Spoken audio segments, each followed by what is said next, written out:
তো hello' guys, কি খবৰ আপোনালোকৰ? খবৰ বাৰু মোৰ নিশ্চয় ভালেই আছে। চ' গাইজ, আজি মই আহিছোঁ ঢকুৱাখানা ঐতিহ্যমণ্ডিত বাসুদেৱ থানলৈ, যিহেতু ৰঙৰ উৎসৱ ফাকুৱা। চ' ফাকুৱাৰ বহুত আন্তৰিক শুভেচ্ছা জ্ঞাপন কৰিছোঁ আপোনালোকলৈ।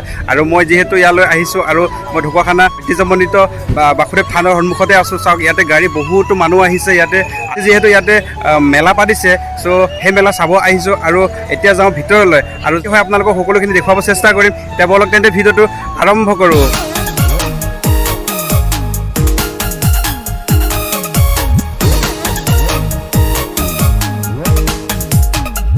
এতিয়া মই ভিতৰলৈ গৈ আছোঁ, মানে মন্দিৰৰ ভিতৰ ভাগলৈ গৈ আছোঁ। আৰু মোৰ লগতে আহিছে এয়া ভাইটি ধনৰাজ, আৰু আহিছে ইফালে ভাইটি তাও। কেনেকুৱা লাগিছে তোমালোকে ইয়ালৈ আহি? মজা লাগিছে। মানুহ কিন্তু বহুত আহিছে দেই। আজি এইটোৱে মানুহ আহিছে আৰু খুব ভাল লাগে। আৰু আমি প্ৰথমে মন্দিৰৰ ভিতৰ ভাগলৈ গৈ আছোঁ। দেখিছে আপোনালোকে, এইটোৱে হৈছে বাসুদেৱ থানৰ মুখ্য গেটখন। আৰু কিমান ধুনীয়াকৈ সজাই থৈছে। দুইফালে দুটা হাতী আছে। আৰু এতিয়া মই গৈ আছোঁ ভিতৰলৈ।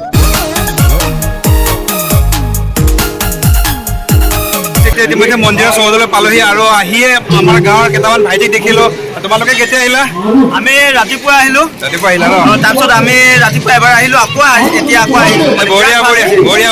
আৰু এইটো হৈছে মুখ্য দৌলখন, আৰু এইখিনি স্থানতে ভাওনা চলি আছে। গৈ যাওঁ আৰু ভিতৰত গৈ আপোনালোকক দেখুৱাই আছোঁ ভাওনা।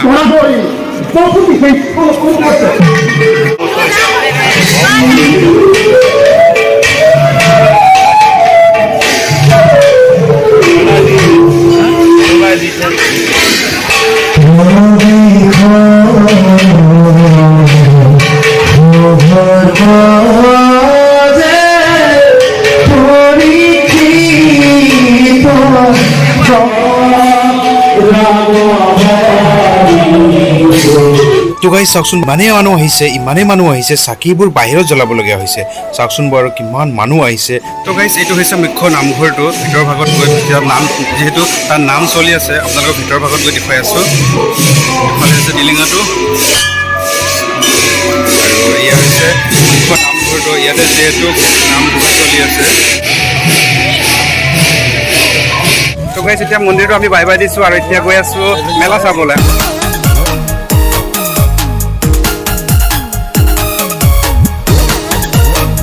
ইফালে মেলা চলি আছে, আৰু আহি পালোহি এতিয়া মেলা জেগাত। আৰু মানুহ চাওক, কিমান মানুহ আহিছে চাওকচোন বাৰু। ইমানেই মানুহ গণি শেষ কৰিব নোৱাৰে। চাওক মানুহৰ মাথা চাওক। ইফালে বজাৰ বহি আছে, ইফালে চাওক বিভিন্ন ধৰণৰ বজাৰ বহি আছে ইফালে, আৰু ইফালে বজাৰ বহি আছে। চাওক, আহি আছোঁ আমি কাপোৰৰ দোকানলৈ। ইফালৰ পৰা আপোনালোকে দেখিছে, গোটেইখিনি কাপোৰৰ দোকানেই আছে ইয়াত। চাওক, কণ মইনাহঁতে খেলিব পৰা ব্যৱস্থাও আছে ইয়াতে। চাওক, আৰু ইফালে খেলি আছে।